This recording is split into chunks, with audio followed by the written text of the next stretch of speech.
ఏమ్మా అర్చన, అవును. నువ్వేంటి బాబు తాళిబొట్టేసుకున్నావు? ఒక రోజు నా వైఫ్ చిరాకు పడి తాలుబడి సిరేసింది. అప్పటి నుంచి నేను వేసుకుంటున్నా. ఏంటమ్మా తాళిబొట్టు తీసి పక్కన పెట్టావట? మంగళసూత్రం గురించి పురాణాల్లో ఏముందో తెలుసా? హలాహలా భక్షణ ఘట్టం.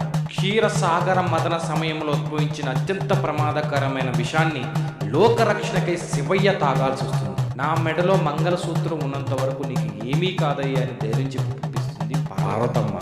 అత్యంత ప్రమాదకరమైన విషాన్ని తాగి శివయ్య నీలకంఠుడిగా మారి లోకాన్ని రచిస్తాడు. పార్వతమ్మ మంగళసూత్రాన్ని అంతలా నమ్మిందమ్మా.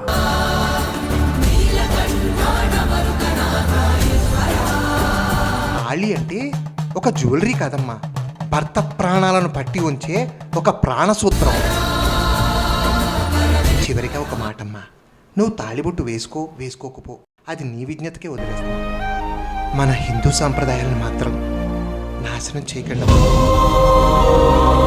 ధర్మార్థ కామములలోన ఏనాడు నీ తోడు ఎన్నడు నే విడిచిపోను.